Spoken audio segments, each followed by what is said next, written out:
Anne of Avonlea by Lucy Maud Montgomery. Chapter 13. A Golden Picnic. Anne, on her way to Orchard Slope, met Diana, bound for Green Gables, just where the mossy old log bridge spanned the brook below the haunted wood, and they sat down by the margin of the Dryad's Bubble, where tiny ferns were unrolling like curly-headed green pixie folk wakening up from a nap. "I was just on my way over to invite you to help me celebrate my birthday on Saturday," said Anne. "Your birthday? But your birthday was in March." "That wasn't my fault," laughed Anne. "If my parents had consulted me, it would never have happened then. I should have chosen to be born in spring, of course. It must be delightful to come into the world with the mayflowers and violets. You would always feel that you were their foster sister. But since I didn't, the next best thing is to celebrate my birthday in the spring. Priscilla is coming over Saturday, and Jane will be home. We'll all four start off to the woods and spend a golden day making the acquaintance of the spring. We none of us really know her yet, but we'll meet her back there as we never can anywhere else. I want to explore all those fields and lonely places anyhow. I have a conviction that there are scores of beautiful nooks there that have never really been seen, although they may have been looked at. We'll make friends with wind and sky and sun, and bring home the spring in our hearts." "It sounds awfully nice," said Diana, with some inward distrust of Anne's magic words.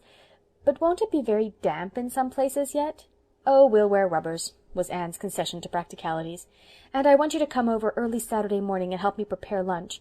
I'm going to have the daintiest things possible, things that will match the spring, you understand. Little jelly tarts and lady fingers and drop cookies frosted with pink and yellow icing, and buttercup cake. And we must have sandwiches too, though they're not very poetical." Saturday proved an ideal day for a picnic. A day of breeze and blue, warm, sunny, with a little rollicking wind blowing across meadow and orchard. Over every sunlit upland and field was a delicate flower-starred green. Mr. Harrison, harrowing at the back of his farm and feeling some of the spring witch-work even in his sober, middle-aged blood, saw 4 girls, basket-laden, tripping across the end of his field where it joined a fringing woodland of birch and fir. Their blithe voices and laughter echoed down to him. "It's so easy to be happy on a day like this, isn't it?" Anne was saying, with true Annish philosophy. "Let's try to make this a really golden day, girls, a day to which we can always look back with delight.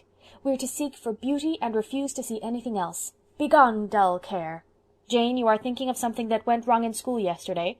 "How do you know?" gasped Jane, amazed. "Oh, I know the expression. I felt it often enough on my own face. But put it out of your mind, there's a dear. It will keep till Monday. Or if it doesn't, so much the better.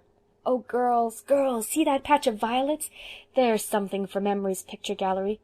When I'm 80 years old, if I ever am, I shall shut my eyes and see those violets just as I see them now. That's the first good gift our day has given us." "If a kiss could be seen, I think it would look like a violet," said Priscilla. Anne glowed. "I'm so glad you spoke that thought, Priscilla, instead of just thinking it and keeping it to yourself. This world would be a much more interesting place, although it is very interesting anyhow, if people spoke out their real thoughts." "It would be too hot to hold some folks," quoted Jane sagely. "I suppose it might be, but that would be their own faults for thinking nasty things. Anyhow, we can tell all our thoughts today because we are going to have nothing but beautiful thoughts. Everybody can say just what comes into her head. That is conversation. Here's a little path I never saw before. Let's explore it." The path was a winding one, so narrow that the girls walked in single file, and even then the fir boughs brushed their faces. Under the firs were velvety cushions of moss, and further on, where the trees were smaller and fewer, the ground was rich in a variety of green growing things. "What a lot of elephants' ears!" exclaimed Diana. "I'm going to pick a big bunch, they're so pretty." "How did such graceful, feathery things ever come to have such a dreadful name?" asked Priscilla. "Because the person who first named them either had no imagination at all, or else far too much," said Anne. "Oh, girls, look at that!" That was a shallow woodland pool in the center of a little open glade where the path ended. Later on in the season it would be dried up and its place filled with a rank growth of ferns, but now it was a glimmering placid sheet, round as a saucer and clear as crystal. A ring of slender young birches encircled it, and little ferns fringed its margin. "How sweet!" said Jane. "Let us dance around it like wood-nymphs," cried Anne, dropping her basket and extending her hands. But the dance was not a success, for the ground was boggy, and Jane's rubbers came off. "You can't be a wood-nymph if you have to wear rubbers," was her decision. "Well, "We must name this place before we leave it," said Anne, yielding to the indisputable logic of facts. "Everybody suggest a name and we'll draw lots. Diana?" "Birchpool," suggested Diana promptly. "Crystal Lake," said Jane.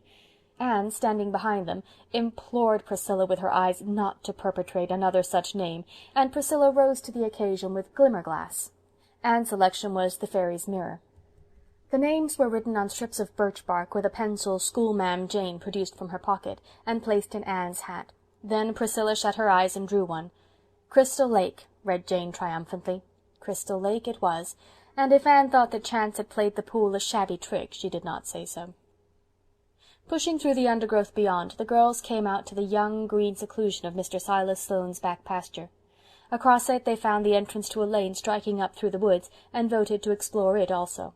It rewarded their quest with a succession of pretty surprises. First, skirting Mr. Sloane's pasture, came an archway of wild cherry-trees all in bloom. The girls swung their hats on their arms and wreathed their hair with the creamy, fluffy blossoms. Then the lane turned at right angles and plunged into a spruce wood so thick and dark that they walked in a gloom as of twilight, with not a glimpse of sky or sunlight to be seen. "This is where the bad wood-elves dwell," whispered Anne.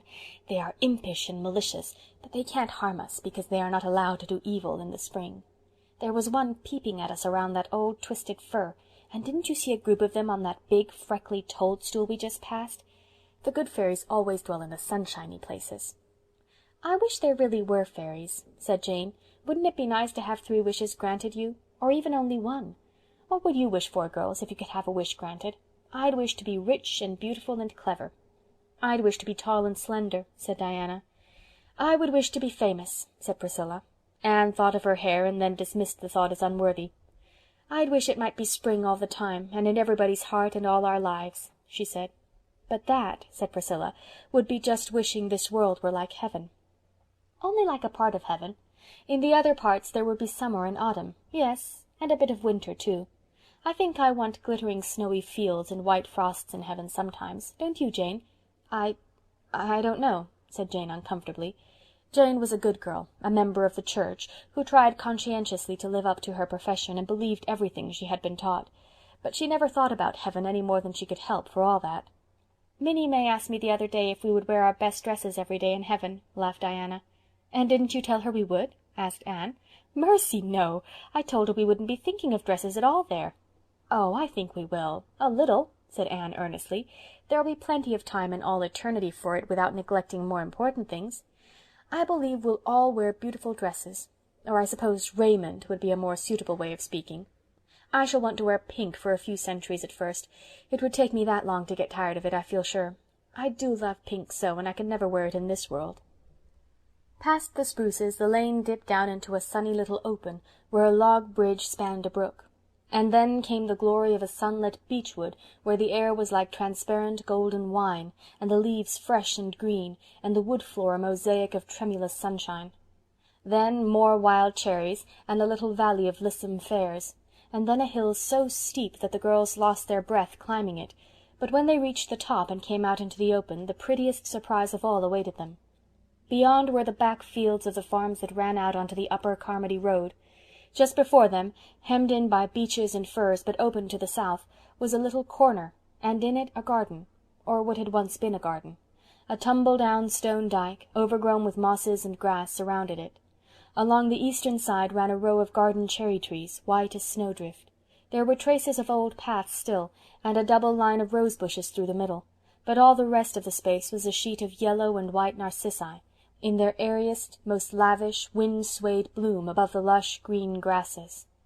"Oh, how perfectly lovely!" 3 of the girls cried. Anne only gazed in eloquent silence.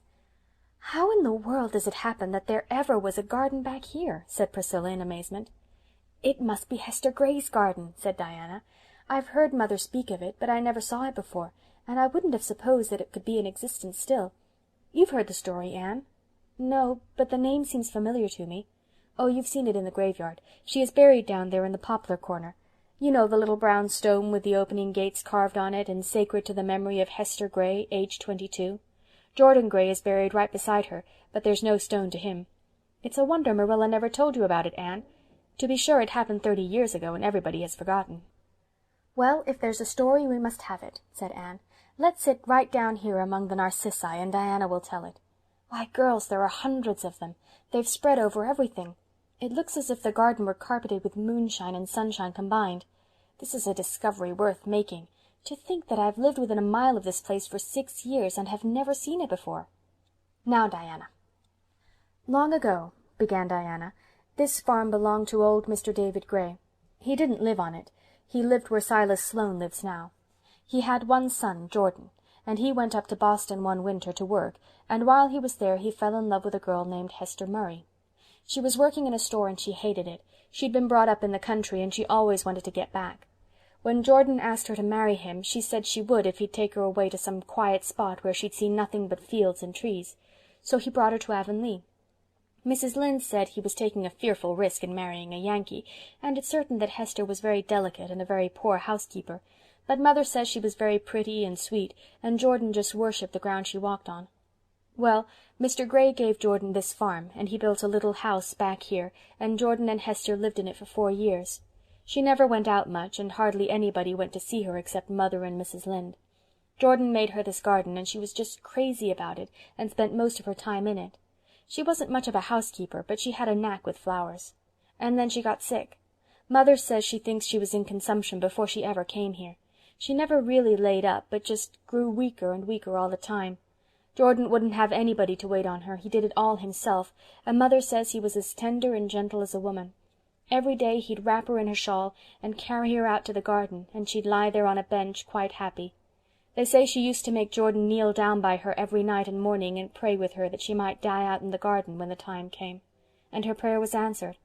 One day Jordan carried her out to the bench, and then he picked all the roses that were out and heaped them over her, and she just smiled up at him and closed her eyes, and that, concluded Diana softly, was the end. "Oh, what a dear story," sighed Anne, wiping away her tears. "What became of Jordan?" asked Priscilla. "He sold the farm after Hester died and went back to Boston. Mr. Jabez Sloane bought the farm and hauled the little house out to the road. Jordan died about 10 years after, and he was brought home and buried beside Hester." "I can't understand how she could have wanted to live back here away from everything," said Jane. "Oh, I can easily understand that," said Anne thoughtfully. "I wouldn't want it myself for a steady thing, because, although I love the fields and woods, I love people too. But I can understand it in Hester. She was tired to death of the noise of the big city and the crowds of people always coming and going and caring nothing for her. She just wanted to escape from it all to some still, green, friendly place where she could rest.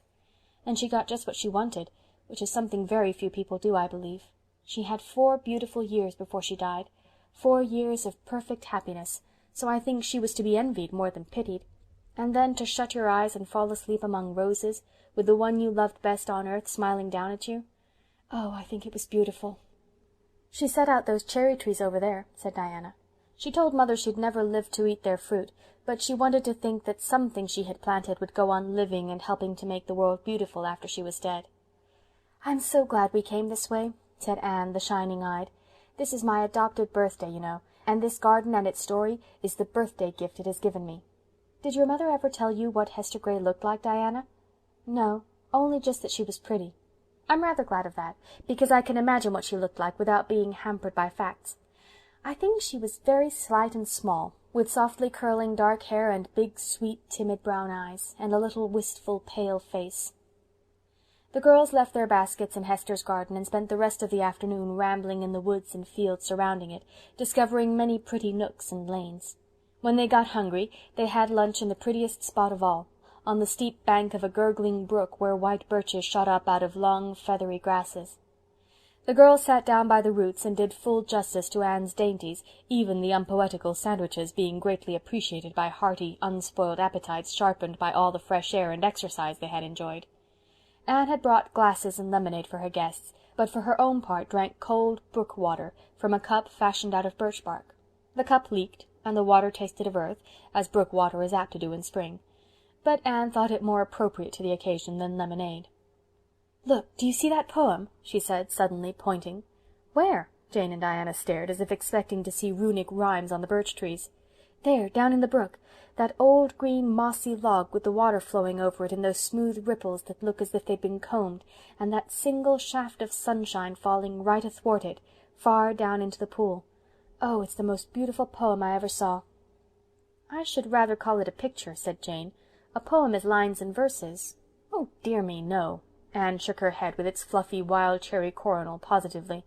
"The lines and verses are only the outward garments of the poem, and are no more really it than your ruffles and flounces are you, Jane. The real poem is the soul within them, and that beautiful bit is the soul of an unwritten poem. It is not every day one sees a soul, even of a poem." "I wonder what a soul, a person's soul, would look like," said Priscilla dreamily. "Like that, I should think," answered Anne, pointing to a radiance of sifted sunlight streaming through a birch tree. "Only with shape and features, of course. I like to fancy souls as being made of light, and some are all shot through with rosy stains and quivers, and some have a soft glitter like moonlight on the sea, and some are pale and transparent, like mist at dawn." "I read somewhere that souls were like flowers," said Priscilla. "Then your soul is a golden narcissus," said Anne, "and Diana's is like a red, red rose. Jane's is an apple blossom, pink and wholesome and sweet. And your own is a white violet with purple streaks in its heart," finished Priscilla. Jane whispered to Diana that she really could not understand what they were talking about, could she? The girls went home by the light of a calm golden sunset, their baskets filled with narcissus blossoms from Hester's garden, some of which Anne carried to the cemetery next day and laid upon Hester's grave. Minstrel robins were whistling in the firs, and the frogs were singing in the marshes. All the basins among the hills were brimmed with topaz and emerald light. "Well, we have had a lovely time after all," said Diana, as if she had hardly expected to have it when she set out. "It has been a truly golden day," said Priscilla. "I'm really awfully fond of the woods myself," said Jane. Anne said nothing. She was looking afar into the western sky and thinking of little Hester Gray. Chapter 13